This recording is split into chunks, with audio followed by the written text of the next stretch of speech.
Another one. Beep, beep, beep-a-doo. Welcome to another podcast with Chris and Jer, the Cat and Cloud Coffee Podcast. Is that what it's called? I don't even know what it's called anymore. It just says podcast, and our company's called Cat and Cloud. Over there's my friend Chris. Right here is Jared. We're just a couple of guys opening cards and then answering questions.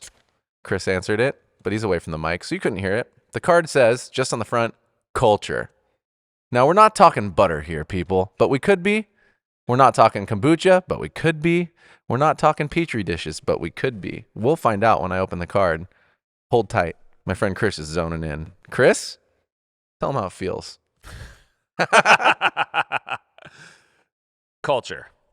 Culture feels like a catch-all term that gets thrown around a lot.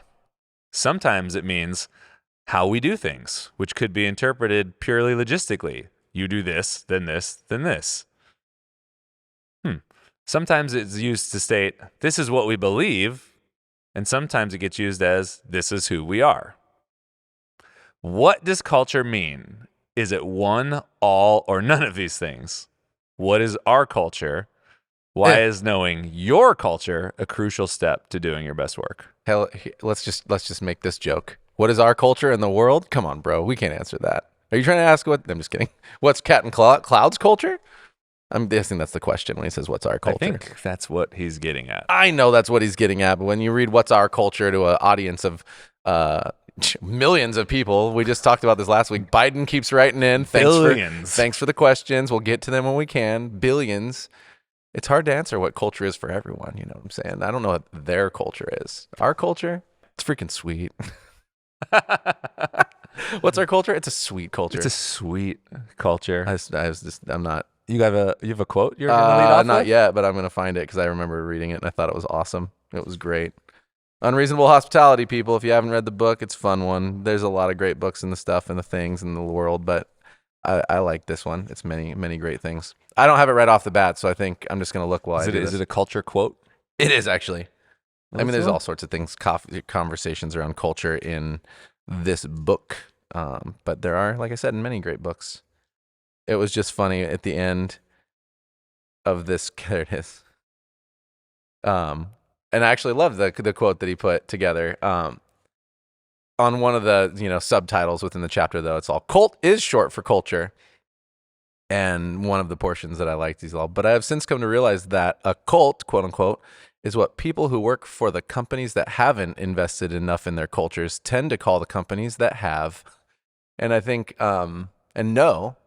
there have been times in our company, actually in general, right? We've been locally in the paper, and shout outs to us for winning, best independent cafe in our city since we basically second year we opened, since after our first year.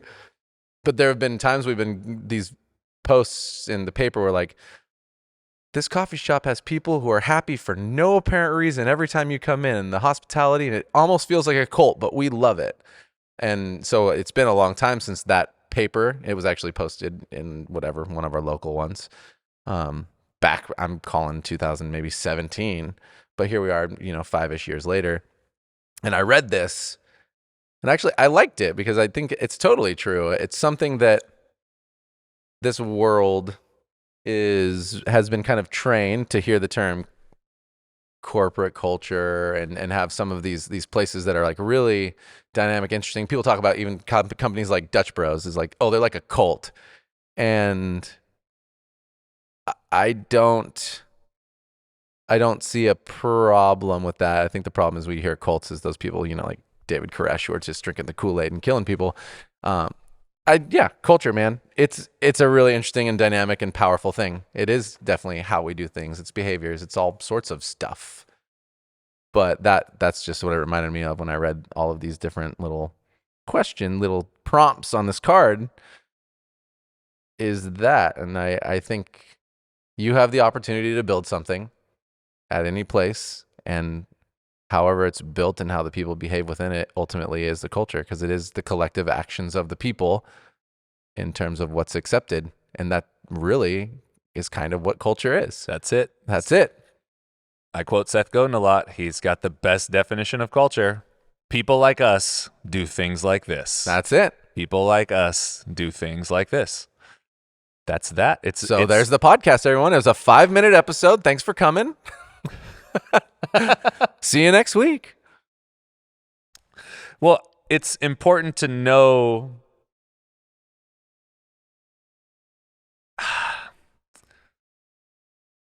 who are people like us.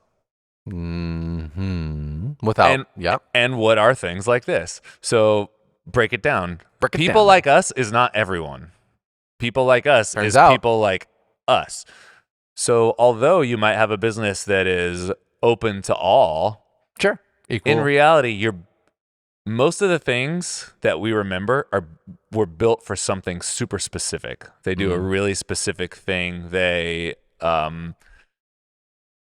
have a point of view, which is why when you're talking about cult, the people who maybe don't resonate with that point of view, they find it really off-putting because they say, I don't like that. That's weird. That's creepy. That's strange. That's goofy. How can someone be so into Disney? Right. You're 40 years old, bro. What is the deal? Why do you want to go to Disneyland and take people on the rides and document the whole thing? And why do you plan out the whole way you're going to attack it? And why do you, it's weird. It's creepy. Yeah. It's like you're in a cult. And for you, you're like, yes. Yeah, absolutely. I hear you. I can tell you all the reasons why, but that doesn't make you care about it. Right. And that's that thing. You'd probably have a hard time convincing someone that they should believe what you believe, or they should love Disney how you love Disney, or love the things that you love. And that's cool too, because you don't have to. They have something else that they believe in like that.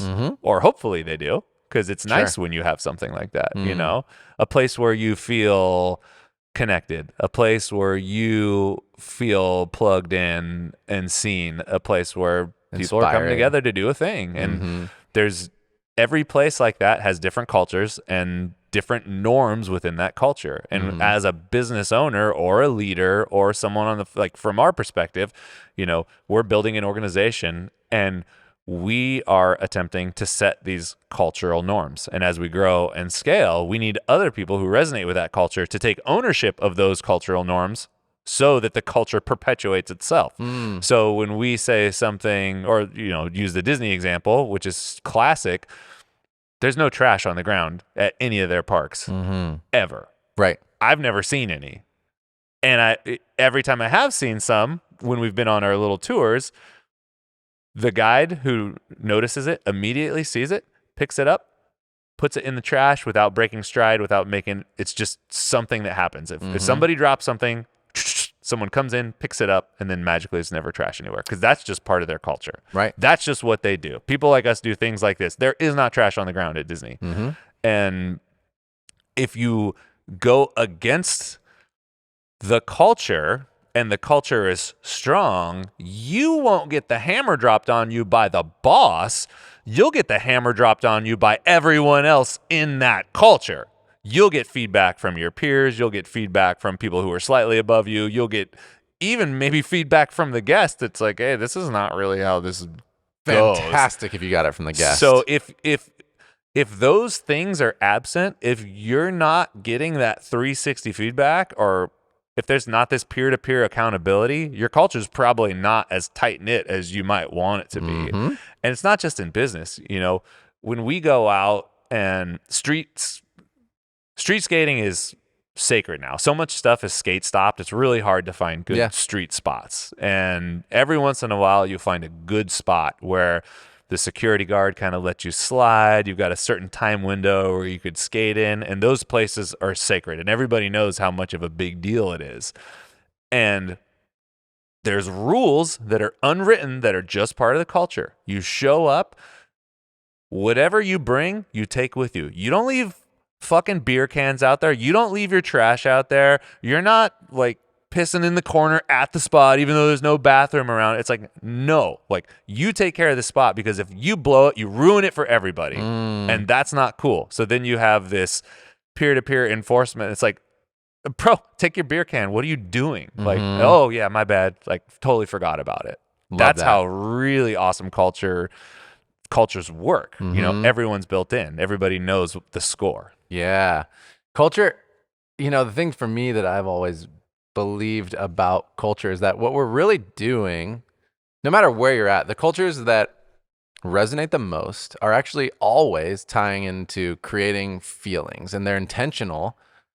And I wouldn't even call it manipulative. It's they want to, as the people who work there, as well as provide the experiences, they're creating experiences and feelings, right? So one thing, to even speak to the Disney thing, why, all this stuff, you're a freaking adult, Disney adults are weird. And it's like, well, check this out.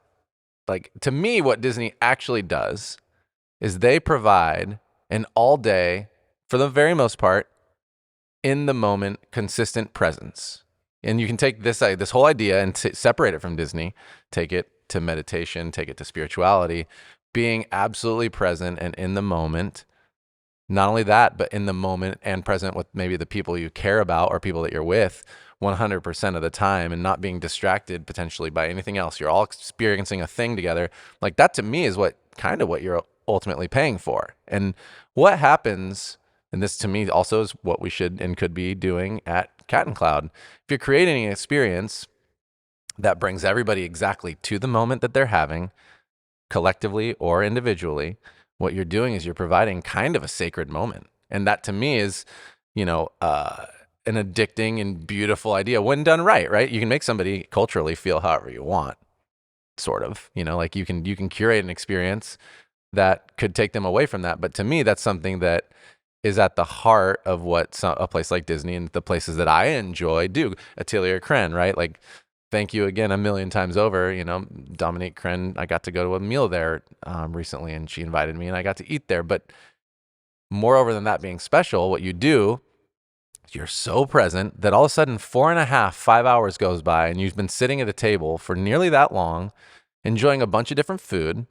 And you're like, whoa, I can't believe it's 11 o'clock. We got here at 7. These are things to me that you create only through culture. They don't just happen unless, of course, you are the person who's going to get really, really great at meditating and or, having those kind of experiences. Maybe walking in nature, you can get this stuff too. Like, there's ways, but when you're going to a place that's kind of consumer based, that's the magic that we can put together and create as a collective group. And that to me is culture. And it does exactly that. It requires people to behave a certain way. It requires people to work for things to feel and look a certain way. It requires for things to operate a certain way.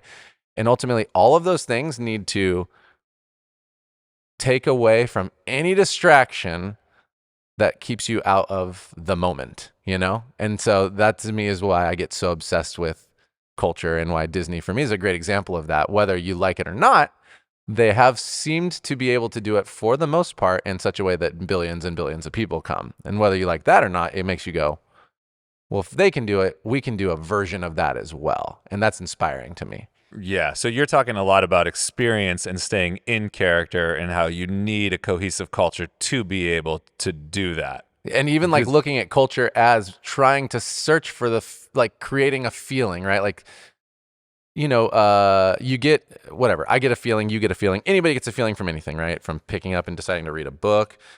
There was a feeling that came up when I read this card, that comes or whatever. There's a feeling when you take a bite, when you drink an espresso.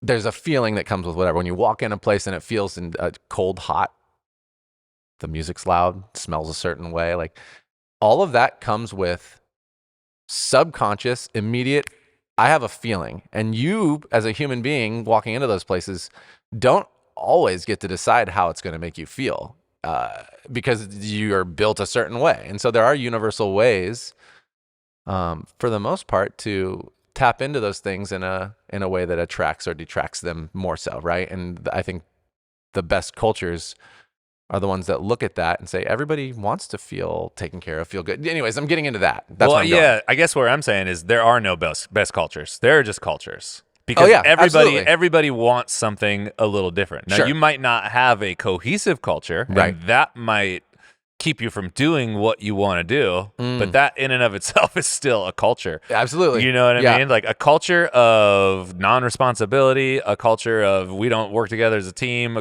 that's still a culture. Culture of bureaucracy, totally. A culture of bureaucracy is a culture to where you're saying like the culture, a healthy culture can support the experiences that you're talking about. Absolutely. Where it's using Disney as an example, there's no way it can make you feel the way it feels to go to Disneyland without a really intense, all these people working together for a common goal. Absolutely. Like, this is what we do. Whereas if you were in the Mickey Mouse costume and you fucking took the head off the costume and showed yourself in the middle of the park, hell no. You wouldn't dream of it. Yeah. You would not even think about it for a second, because we don't do that here. That's completely unacceptable. Sure.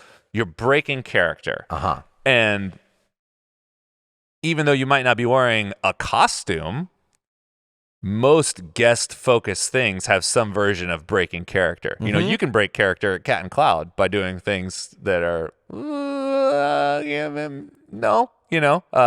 giving away free drinks. That's breaking character. You don't want to do that. We don't do that here. We don't give away free drinks at Cat and Cloud. Sorry, doesn't matter if it's your landlord, doesn't matter if it's your mom. You get a gift card that gets loaded every month. You can buy someone a drink, and you do it happily because you value the product that we make, because that's our culture, because we all know what it takes to get just 1 pound of coffee here from some place far away, and how much work it took and how much effort goes into dialing it in and preparation. And that's just not some shit that you give away. Okay. Yeah. Everybody respects it. Boom. That's part of our culture. And I think those things are, it's easy to see them as cult-like you said, but I think they're great. I think when you find a place where you really back the culture and feel like you're a part of something that you want to be a part of, it's cool. That's why I believe you can make a positive impact wherever you are. And part of finding the job that's perfect for you is experimenting with jobs that might not be. Sure. But when you find one that's really great, and you get to participate in it, oh man, it's so good for everybody. And so Eileen at Ritual, when I worked there, she had the best intuitive knowledge of culture that I have ever seen. Like, she knew how to get a group of people together who were just gunning at one thing. And she believed in me and took a chance on me and gave me so much opportunity, and it was awesome. And I had so many amazing experiences and did so many amazing things there. But I was always just to the left of center. And one moment I'll always remember was 2008 Western Regional Barista Competition. We had a party that I think was before finals day, and I had to compete in finals. And there was a event, and we had some tasting, but it was mostly like ritual parties back then were just parties. They went hard back in the day. It was just fucking, you knew that. You were going to go get it, For sure. And if I was going, I knew it was drinking night. Yeah, you're partying. So we get there, we're having a great time, and then, at some point we have to shut the party down because everyone's going to go to the competition in the morning. And I'm in my zone to where I'm like, we're going to hammer out this thing. We're going to clean the cafe, just dial it in as soon as possible. Boom, we're going to get out of there. So I got the mop, I got the broom, I got the counters, and I'm just working my ass off. And everybody else is still drinking.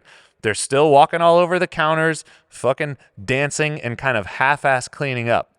And I'm super frustrated, and I'm just pissed. And Eileen notices that I'm bumming, and she's like, what's going on? And I was like, I'm trying to get home. I got to compete tomorrow. We could have this done in half hour, 45 minutes, and everyone's just fucking around. And she looks at me and says, this is what we do. This is who we are. Just dead serious. And I look back at her. I don't even think I said anything. And I was like, she was completely right. That was it. I was the oddball, And even though I was able to participate positively in the business overall, I was left of center when it came to that culture. I was the goofball. So even though you might say, well, I was the one that was being quote unquote more responsible, more efficient, more whatever, it didn't matter because I was the cultural misfit at that point. And it was cool to have that happen. And it was really cool. I didn't think about it as much at the time, but in terms of modeling, being, what a boss can be and standing behind your convictions, the way she just knew intuitively, she's like, this is what we do. Like, wow, I wish I would have had that early on, like we talked about last Mhm. episode. It's easy to get your confidence shaken, but to have that strong sense of culture, hey man, this is who we are. Yeah. No big deal. Well, and how great is that statement for expectation in the future, right? How great is that expectation where what she kind of did is she said, look, she didn't take away from you or them. She just said, this is what we do. And then your next steps are on you. Yep. But the other thing you also know is whatever it looks like in the future, it's going to look like this. Mm-hmm. And so there's a couple things that I think are really powerful there, which is personal feelings are now off the table. I love that. I love the personal feelings being off the table because you express some feelings and the feelings are valid, but it's also like, well, this is just what we do here. So those feelings become yours to own in the context of, do I want to be here? Do I appreciate this culture? Is this worth it to me? And that's great. That's on you. It doesn't make it a Eileen or Ritual versus Chris anymore. It just is, we've established something and now we can all move forward. And if you like it, awesome. If not, also awesome. But we're not even going to talk about it anymore than this, right? Like, wipe your hands off. Yep, keep working as hard as you want. We're going to get to it, but like, this is how we do. And a couple things like that happened in the course of my career there. There was the party bus that Chicken John had. Yeah. Which was just old vintage literal bus. That it's basically like that Muppets bus when they go cruising around, dude. It's exactly the one. It's the bus. Muppets it's bus. Probably the same fucking bus. It's so it's good. That bus. I got to go on that thing. I was like, this thing is crazy. It's got it's a party wagon. Bunk beds and like it was wild, man. So the bus would go to wherever the competition was. Yep. If the competition was, reasonably close. So LA, San Francisco, Berkeley, Petaluma, these are all places where we had regionals and the bus would follow. And I'm nuts when I'm competing. When I'm competing is the only thing I'm thinking about. I'm there to do that thing. There's some minimal socializing that I'm doing, but I'm super, super focused. And one time in Petaluma, it was the first time I just started working there. We went to the competition. I competed. First round, second round, and then after the second round, I was breaking down all my stuff, and I was, everything dishes polished because everything has to go back exactly where it is. And I realized that no one had hit me up, but the bus had just left without me. Like the party was already going, and I was there just by myself. I was the only person that worked for Ritual there, and I was just cleaning up. And I was kind of bummed. I was like, damn, dude, everybody just left me. What the fuck is up with that? People hating on me, or they just forgot to get me, or what? And the rest of the day ended up being really cool because I hung around and ended up going out to dinner with Kyle Glanville, now from G&B, who worked at Intelligentsia at the time, and Andrew Barnett from Cafe Echo at the time, now Linea in San Francisco. We had a really awesome meal. It was a great time. It was a cool little experience. But at all subsequent competitions, the same thing happened. But once I started to get more comfortable with, okay, cool, this is what I'm a part of, and I'm a little bit off center of it, but I'm cool with it because I actually really care about all the people that I work with, and I care about my boss, I care about the company, and it's great. And I'm just going to be a little bit of an outsider in this way, and I'm cool with that. And like you said, everything's on the table. Everything's known. I get to choose what I get to do with that information. Mm-hmm. I get to see it as, man, nobody fucks with me and blah, blah, blah, which actually everyone, while I was competing, was there supporting me, and Ritual's cheering. Known to have the biggest one. It was amazing. We had a squad, and that was rad. And this is just another aspect of it. It's like, hey, when the competition's done, they're partying. Cool. Yep. I want to go ahead and do my things. I can do my things. It's no big deal. So you can not fit in perfectly, still contribute, and still do some really good stuff. At the end of the day, it's just you got to know where you stand. If I came back again and I'm like, hey, I think it'd be really nice if you guys were getting in some camaraderie with me and, stay and kind of help me do my dishes and, we could have a little debrief and blah, blah, blah. And it's like, nah, bro, we're not doing that. Yeah. Like, we literally closed the shop. And I don't need it. Because like you said, it's not personal. I know no one's hating on me. This is just the way it is. And that's cool. I'm cool with that. Like, great. Yeah. There's a couple things there, right? There's advice from ourselves, but also every other independent cafe owner, culture creator, which whether or not you decide to intentionally dive into making it so or not, you have one. So to everybody out there, if you haven't decided what your culture is in some capacity that you could write it, in some statements on paper, I would highly encourage you to decide what that is, right? It's too easy for businesses to fail these days. And the ones that seem to last are the ones that begin to establish who they are as a culture and give some people, any people, all the people a direction. That's one part. And there's another thing we were kind of talking about in a previous episode as well, which is those people, and you were kind of talking about it in yourself, but you had the maturity and the wherewithal to not fight it, right? There's the people who maybe love how it feels to work in a company like yours or ours, which we've experienced. These people who are like, man, they don't want to leave because it's so awesome to be here, because the culture is really rad and inclusive and caring, and the people who you work with, you genuinely enjoy the process at the same time of the people, but you don't necessarily like the work that we are doing. And you find yourself left of center in a way that's discouraging you from doing your best work because you're not being clear with yourself, and or the culture hasn't been established. In this case, when we do our best work as leaders, the culture is established and you can address somebody who is left of center and having their issues. But I guess the question is what do you say to those people who find themselves afraid and or frustrated with the physical work they're required to do, but they're too, whatever it is, there's something is holding them back from leaving, right? There's the people who end up kind of, one, becoming toxic, two, becoming, managed until they're fired, or three, in a perfect world, stepping into a place where you could be in this ritual sense, which is like, I want something different than this place, and it's okay, because I understand the culture. What advice, because I know we've seen a bunch of those things in one capacity or another where we've had to see them out, or, things get weird. Yeah. So, a few different things. It's interesting because I was on the complete opposite side of the spectrum of that in terms of the ritual case, because even though I didn't quite fit in perfectly with the culture, I loved what I was doing every day. And I loved the opportunities that I was getting. And to give those opportunities to someone who, it was never lost on me what that place did to me, and how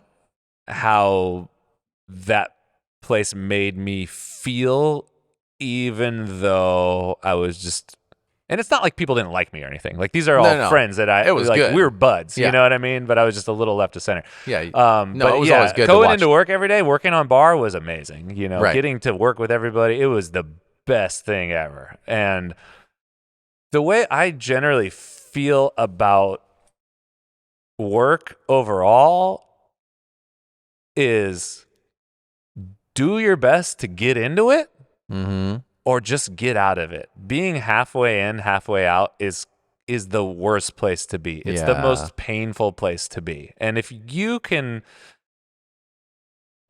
set yourself up, everybody's got a different situation. So it's possible that you have a job that you don't want, that for whatever reason you have to have right now. I don't know who you're supporting. I don't know what your, I don't know what your situation is. And if that's the case, and you hate your job, but you have to have it, the best thing you can do is do your best to try to love it as much as possible. Accept what is. I have this job.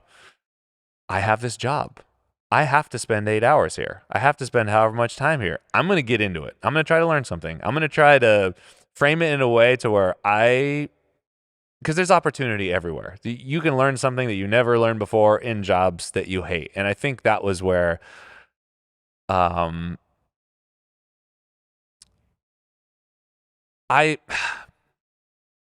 we were at Verve, one of the last positions I had was head of business development. And I remember how I got that job, and I didn't want that job. And I remember going into the CEO's office. I was doing some training and education. I was kind of it was like this mix of marketing where the videos were coming from and training and education. And I just wasn't super psyched, but I didn't know what was happening.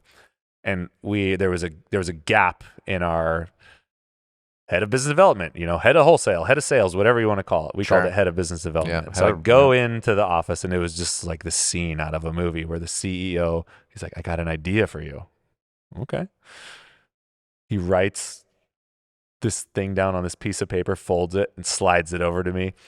And I open it up, and it says head of business development. I'm like, no fucking way. I don't want that job. No chance. No. And I turned it down. And we had another conversation, and we made an agreement that I would take the job and settle in as a leader as long as I didn't have to do direct sales. And the way things were going and the way the job ended up, it was one of those things where there was a ton of opportunity. I got to travel all the time. I got to meet a lot of interesting people. But at my core, I kind of hated the job, and I was grumpy about it. And because I was grumpy about it, work was just not very fun. Mm-hmm. And it really could have been a lot more fun if I would have just swallowed it and said, you know what? I'm here. I don't have to be. For me, this is a choice. I could find employment somewhere else if I wanted to, but I'm choosing to be here. And let's just treat it like an experiment, okay? Cool. I'm meeting with all these people who kind of don't want to meet with me. I'm meeting with all these people who I'm trying to pitch our coffee to. I'm meeting with all these people who are busy. They're business owners. They're running restaurants. They've got 3 or 4 restaurants and a bar, and the last thing they want to do is meet with their coffee provider. They already have Stumptown. They don't give a shit. There's so many things I could have done within that. I could have just really dialed in. It's like, okay, cool. I'm going to work on connecting and communicating. I'm going to work on, how do I bond with other people when we're in this high stress environment? How do I ask better questions? How do I get to the core of what's really bugging them? How do I get to the core of why we're even meeting? There's all these little things you can do in a job that you hate. And I think that would have made the work so much more fun for me, instead of me walking around being like, I don't really want to be head of business development. Right. I got to fly to LA this week. I got to meet with someone who doesn't really want to get our coffee. And I know that they don't really want to get our coffee. And it feels like a waste of time. Like, there's a lot you can do just by managing your attitude. Yeah. This episode of the Cat and Cloud podcast is brought to you by GH Grinding and Brewing Solutions. GH is the home for Mahlkonig grinders, Bentwood grinders, Tone brewers, and the Nucleus LINK, a professional sample roaster. If you're a roaster or a tech company in the Americas and would like to inquire about wholesale pricing for any of these brands, reach out to support@ghgbs.com. If you're listening to this in real time, the annual Specialty Coffee Expo is this week in Portland, and GH Grinding and Brewing will have some exciting things happening in their booth. Cruise by booth 2377, that's 2377, to get the full GH experience. They're going to go full seed to cup at their booth, roasting green coffee on the Link roaster, grinding that coffee on a Bentwood grinder, and brewing it on the Tone. On Saturday from 12 to 2 p.m., Cat and Cloud, that's us, will be serving espresso in their booth using the new Mahlkonig grind by weight grinders. Other highlights in the booth will include the debut of the Tone Touch 04, a boilerless batch brewer, and the unveiling of their new grinder brand, Pinecone. Again, that's booth 2377. If you want to learn more, check out GHGBS.com, and hopefully we'll see you in Portland. The Cat and Cloud podcast is brought to you by Created Co., a design-driven drinkware company for living an inspired life. At Cat and Cloud, we seek to inspire connections with the people around us every day. Whether you're on an adventure with friends, a regular at one of our cafes, or at home drinking your coffee in solitude, Created Co. provides drinkware for every moment. So grab a cold cup or an insulated everyday tumbler for all your coffee needs this spring. And as a bonus for listening, get 10% off all drinkware collections with code podcast10 at created.co. That's created.co. So pick up a drink today and get inspired wherever life takes you. On the other end of the spectrum, like I said, I don't know what your lifestyle is like, but for a lot of the people that I see, you've got multiple opportunities for where you can work. The service industry seems to be starving for workers. Yeah. There's no shortage of places to work if you want to work in hospitality or service. So if you're somewhere where you or choosing not to embrace what's happening and you don't love it, there's nothing wrong with going somewhere else and trying a few things on for size, especially when you're young. It's both and. Right. You want to experiment and see what works, but then if 6 jobs later, everywhere kind of sucks and you're on some different level that people just don't understand, well, then maybe it's you. Sure. And your unwillingness to compromise and accept the lessons that are set out for you. Because and I don't know, maybe I'm on a rant here, but we spend so much time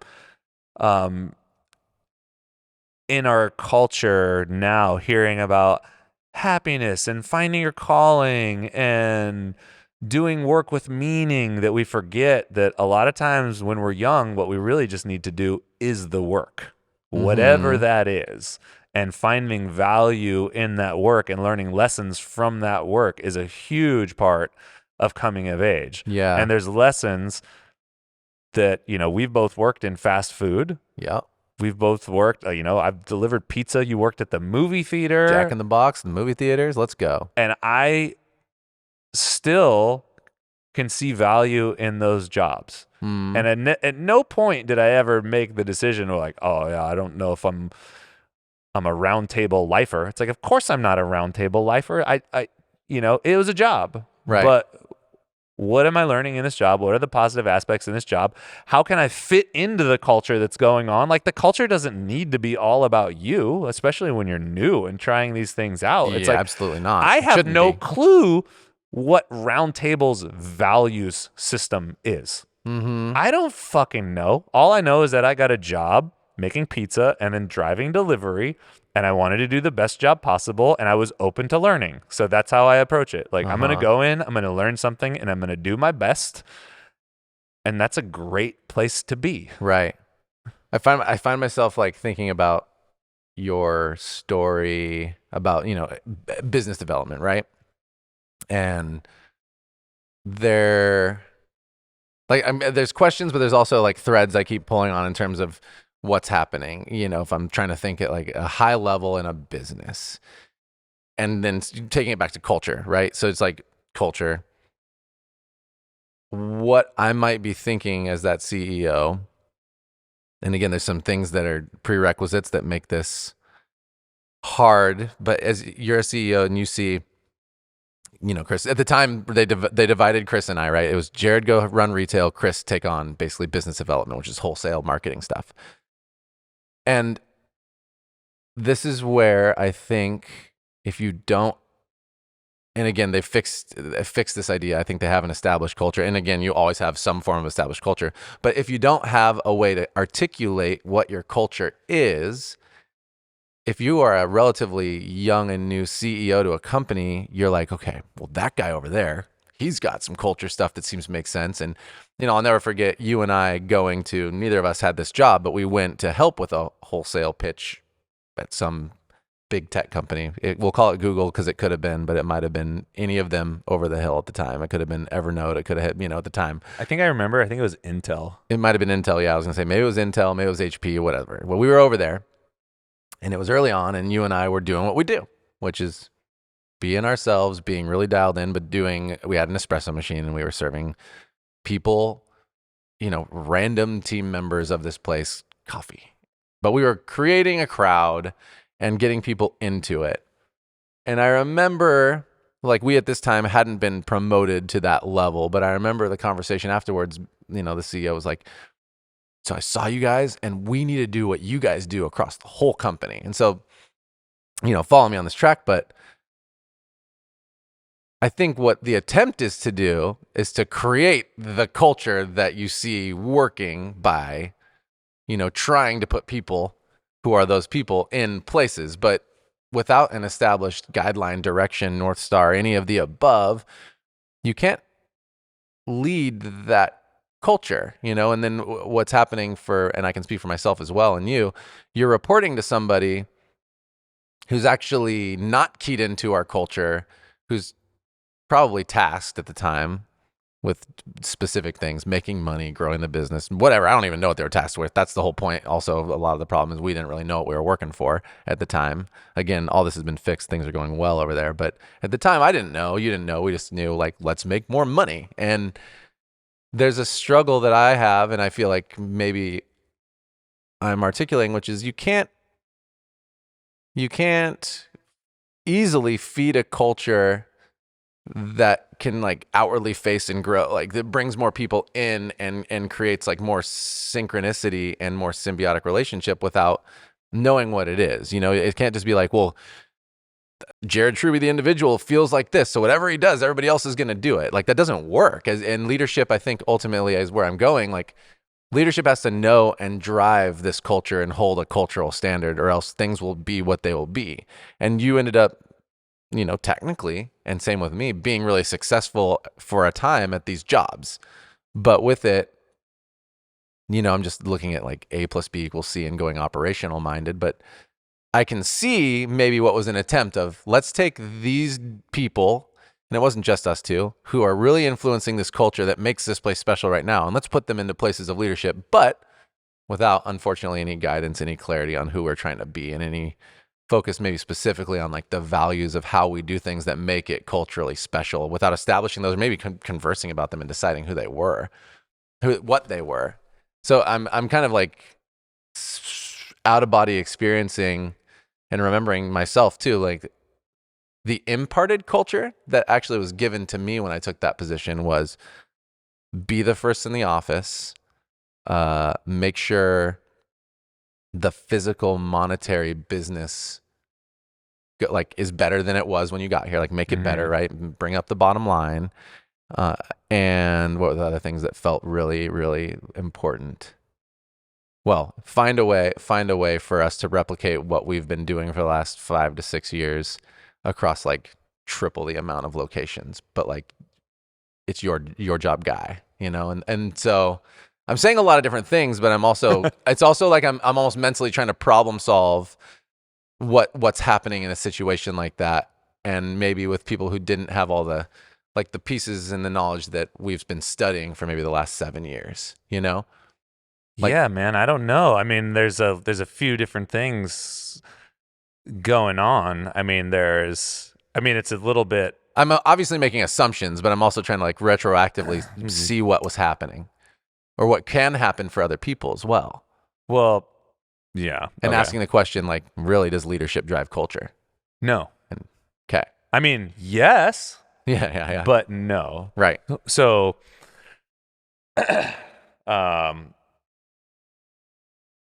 oh man,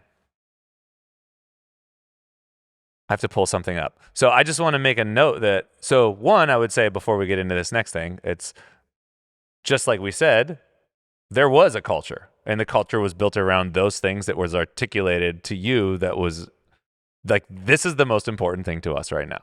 Right. So and that's like, fair. And I think maybe where this is me projecting a little bit. And I think, actually, no, I'll just put it on me.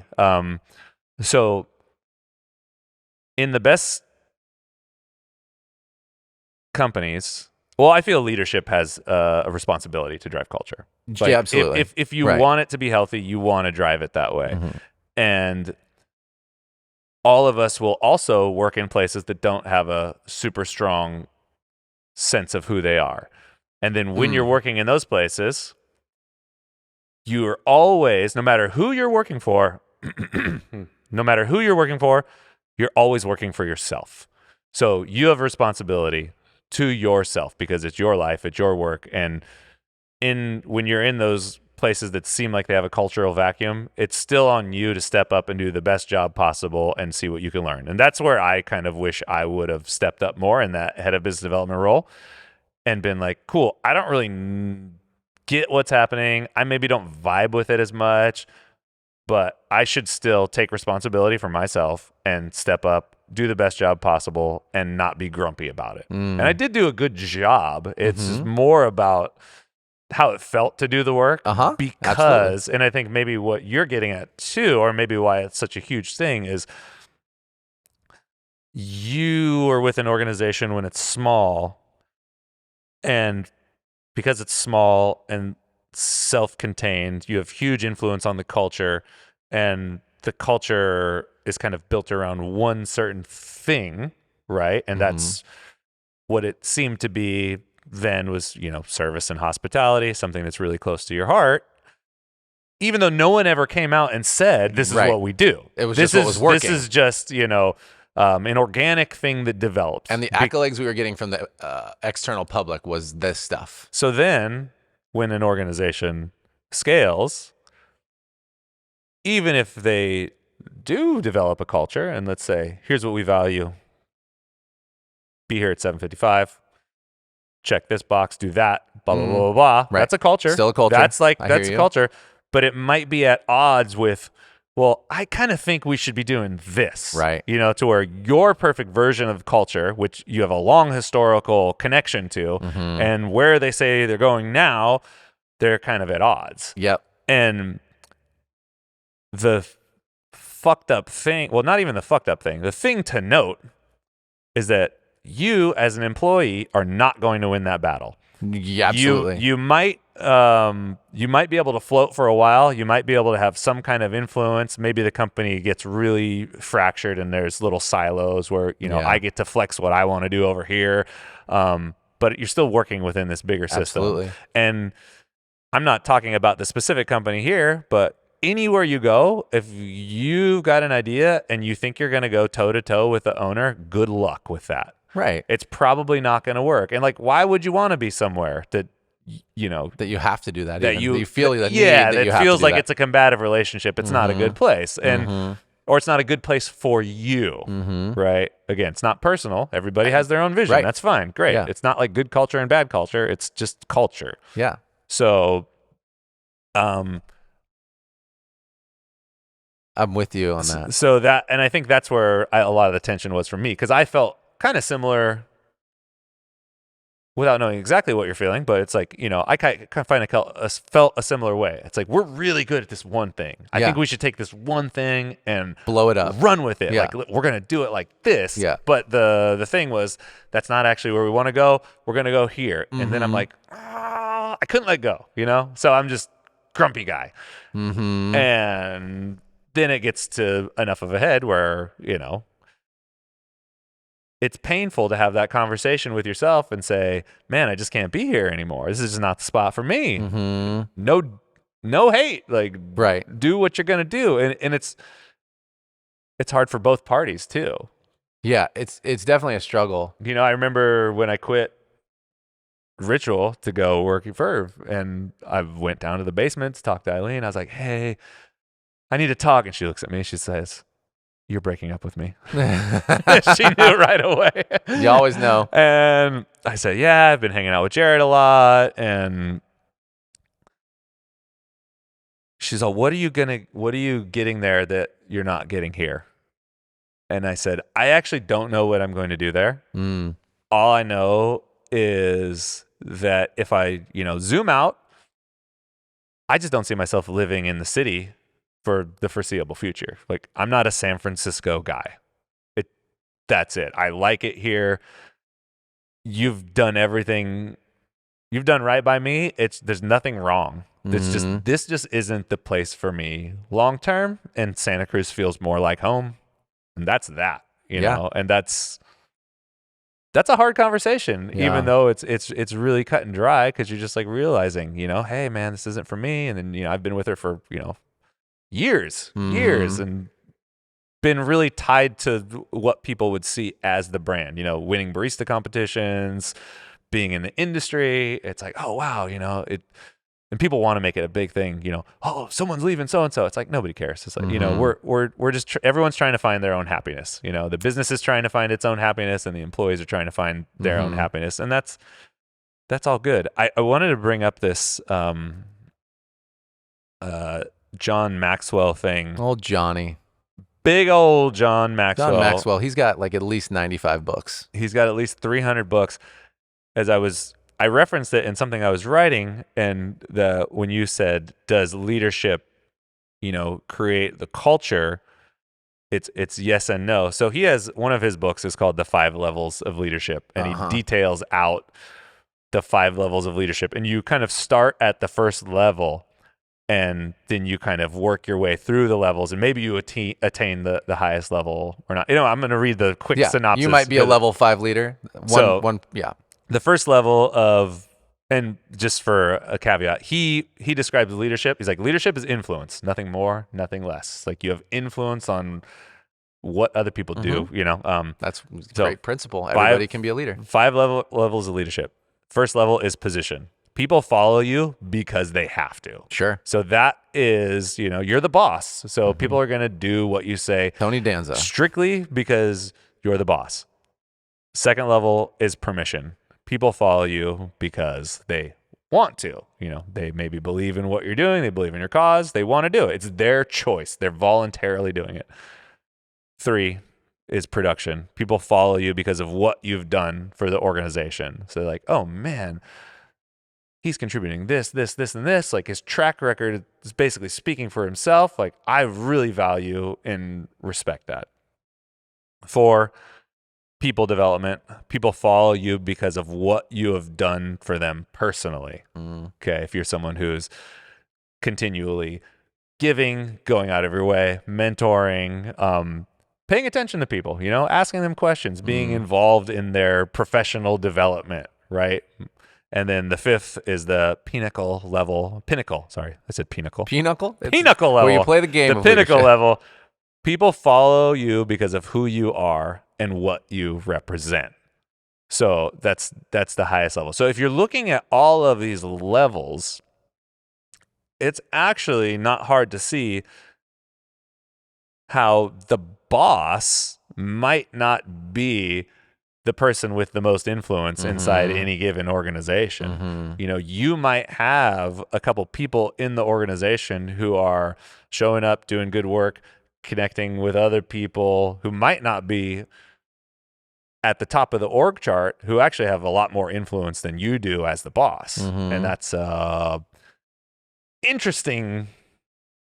It's kind of like that just speaks to the importance of alignment of culture, right? It speaks to the importance of alignment of culture, and it also speaks to that, in that first level, positional, people follow you because they have to. A lot of people just stop there. It's like, well, I'm the boss, you got to do what I say. Right. They were like, I need a title or else I won't. Or it's like, I have one tool and it's a hammer. I rule with an iron fist. Yeah. There's no explanation of why, who, what, where, how. Like, there's no richness to it. It's just do it because I said so. And all those things have a shelf life. But, it's pretty interesting because you don't want either of those things to happen. You don't want to have to rule with an iron fist because you want that enrollment. You want people who are coming along. And if you are the person who's having this influence, but it's running in opposition to where the organization wants to go, that's not good too, because you'll have some success for a while, maybe, and then it's time to do something else. It's not going to all pan out. Oh, you can go so deep there. Yeah. I don't even know where I was going. I was kind of maybe going into just that, like, well, if you just take it back to the story, then and kind of like the thread I was following in terms of, well, maybe this was happening and this was happening and so on and so forth, right? It was potentially, right, somebody trying to accomplish a goal as a CEO, and that goal was not necessarily presented to you or myself or some of the other leadership teams in terms of like, here's what we're trying to do, and it wasn't necessarily brought in collaboration, right? It was brought in like, here's what I got to do. And then looking, again, if you're looking at these technical levels of leadership, we fell on such a level at the time where there was influence in an organization. So if you put people in the places of power and they have influence, then you're going to maybe by default get the whole organization on board. So it's like strategically, if you just look at individuals and look at the whole thing as a chessboard, like the idea makes sense, right? Yes. You put the people with the most influence in the top positions and everybody's going to they're going to ask less questions. They're going to feel less weird about big radical moves potentially that feel what felt to myself and probably you again. And I wasn't as good at voicing it, nor did I really understand nearly as much as I do now, left of center of what mattered, right? And then my inability to articulate and my insecurity and my inability to be like, this is all wrong, whether it was or wasn't, like, you know, if that was the case and it was able to be said like that, what's good for both parties is that there is an established thing happening with Jared Truby or Chris Baca. Like, this is all wrong. This isn't right. And there was a point where I had that conversation. It was a little more behind closed doors. And that was actually when I knew it was time, where I was like, I did say that. I was like, I was just basically like, no, and I can't articulate all what's going on right now. There's too much going on. I have all these big feelings, but this is not right. I'm not feeling this. And this is not right for this company. And that's not my decision to make as an employee. Right. So that's where it ended up, in a way, being a toe-to-toe thing. And the toe-to-toe answer at that point was, we need to trust the decision and not ask as many questions and not worry about this stuff anymore, which is a fair ask, by the way, of people in your organization when it's not actually their job to figure that stuff out. And it wasn't mine. I was just, because I'd been somewhere for so long and since the inception, felt personal responsibility. And it doesn't really matter if I would have been right or wrong, because that's not the point of this. The point was, Well, here's the, oh, sorry. I said what I said. And in that moment with the response, I knew that was my clarity of, this isn't going to work for me anymore, because I'm too invested in a direction that we're not going to go. I believe in it too much. And now my personal values don't align with the values of this company. And guess what? There's nothing wrong with that. It hurts me because I really didn't want to do anything else. And I, at the time, truly didn't. Like, I was like, this is what I want to do. And I never expected to be where we are now. So that was the moment, though. And I guess this is where you can be better in terms of emotional and maturity, and better with communication, where you can have these conversations in such a way where you're just asking questions and trying to get clarity and voicing your opinions to hear both ways, so that you can finish really well. You know, I didn't necessarily finish poorly, but I didn't finish amazingly because, you know, internally I was a little heartbroken. Sure. But I also got I get half the blame for that one. I got myself there, and then we're going in a different direction was very true, you know? Right. But them going in a different direction, when you're saying maybe I was right, maybe I was wrong, you actually can't be right, because it's not your decision to make. So you know? And I get why that's heart-wrenching, because you are an employee. Yep. Even though it feels like you are more than that. Right. Because of the way you came in, because of the history, because of... Well, just who we are. If you're that kind of person who takes personal responsibility of a job, no matter who you are, that's really good. Like, if you care that much, that's awesome. To invest yourself in work. Yeah. Yeah. And but to invest yourself like you did in the beginning there, that's probably a different level than you've invested yourself in a lot of other things. You know what I mean? Like, well, sure, like in a movie theater, like Jack in the Box. Yeah, so sure. it felt... It was or the even very Naked beginning. Lounge, right? Yeah. It's like Or it's the a Naked whole Lounge, different level, because it's based on this thing which you make up in your head. Yeah. That is, I'm going to be here forever, and this is what we do. Right. And I helped create this. And thing. I helped create it, and I feel emotionally attached to it. Yeah. And that is a story that was maybe never a reality. Uh-huh. You know, it was maybe some of those values and ideals were living out in the beginning because you were around a lot, and you had a lot of influence, right? You definitely had a lot of influence at what happened on the for a long time there. Guest service, retail front, all those things, right? You had your fingerprint on it. Yeah. But still wasn't mine. But it was never canon, you know? It was just, these are ideas. Yeah. And I think that's where it is really tricky, because you just, you know, and we're not thinking about this stuff in this sophisticated way back then, you know, you're just not. kind When of you're young, like, it's hard. this doesn't feel right. Yeah. I don't feel good. It doesn't feel good. Something's wrong. And you just can't articulate how you're feeling, and you're not. Oh, it's so real. And then it's like, what do you do? You know, what do you do? Wait, that's also why it's heartbreaking, because I was having the same thoughts to where I actually felt like, you know, despite whatever I felt about how things are going, like I had really clear goals and objectives. Like we did have a path. We had a path, we had a team, we had a way. Yeah. So, you know, something's wrong. we're sitting in with those meetings, and I'm like, okay, I do actually have a sense of direction. Now, whether or not I'm really embracing where we're going or not is a different thing. But then the other thing is, what do I do? Because at that point, I'd been there for 5 years. Mm-hmm. I make pretty good money. Mm-hmm.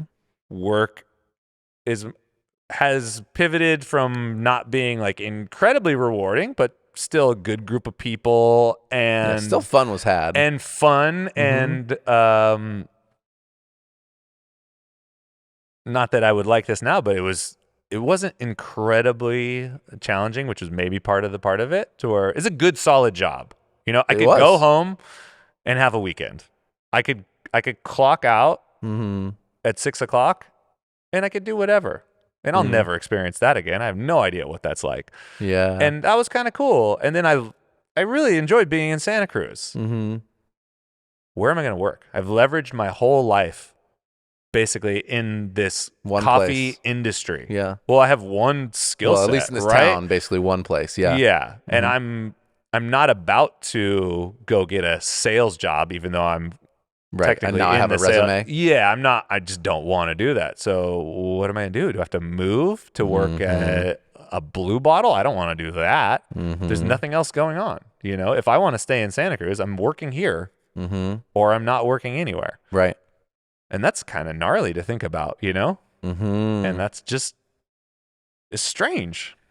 I mean, I'd say the thing, because this is all really fruitful and real, is that the thing that I did learn from that experience was ultimately what we're trying to do here, right? Which is, how can we establish something that gives more clarity so that, we're not, and as best we can for the people who work with us, in a similar position where we think we're working for something, but we're actually surprised and all of a sudden we're not really working for that anymore. And again, this is no knock.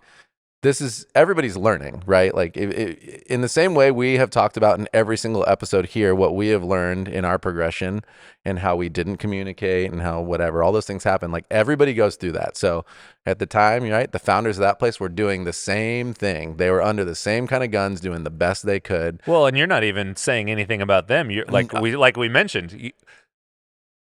You thinking you're working for one thing is a story that you made up in your head. That has nothing to do with them, right? But what I'm saying is, what I've learned is that we're trying to be very clear, everybody knowing here what we're working towards for the beginning, so that I don't want somebody to feel as surprised if they stayed here for 10 years as I felt. And that, again, no knock to them individually. This is the learning process that they went through, and we've even talked about this, and they said like, oh yeah, it was that was our bad for communication wise, not an our bad for what we're doing. And I agree, not their bad. Whatever they were doing, they were supposed to do, should do, could do, would do, no problem. Yeah.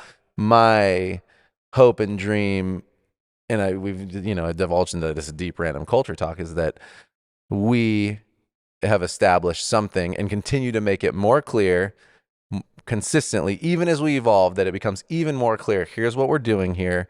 Here's what you're signing up for. Here's where we're going. High fives along the way. Hard work to come.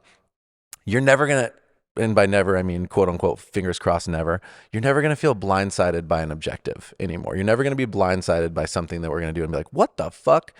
And if we even in that context live up to that consistently in the tenure of this company, like part of the whole, ethos of who I am is being lived out and in the vision there. And I think, you have to go through those things to learn. And that's is creating a culture. It's an idea of a culture of expectation and reality being close enough together that we can, go somewhere. And that's just one version. It doesn't make it right or wrong. But for me, that's something that was my big overarching takeaway, and a lot of the passion that led me to feel comfortable and excited about this when you and Charles were like, maybe we should try this. I was like, it would be really nice to have a place like that. If I was younger, it'd be very nice to have a place where the things that we believe are possible. And so, yeah.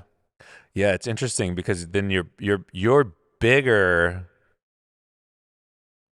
goal, not necessarily just with Cat and Cloud, but the thing that seems to make you feel, or this is maybe the way the world should be, is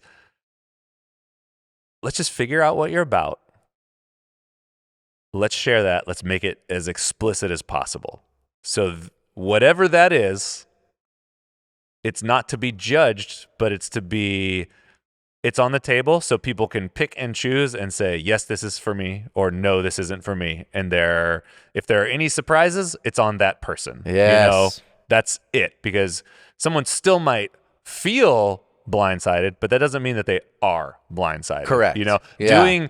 Doing your due diligence as an organization, business, freelancer, whatever it is you are, say like, hey, this is what's on the table. This is what we're about. This is what we do here. Yep. And boom, that's it. And then everybody can pick and choose. Yeah. Good. In the simplest way, if that was how everything in the world was, man, it'd feel nice. Hey everyone, that's the podcast for the week. Thanks so much for listening. If you heard something that inspired you, let us know, or tell a friend.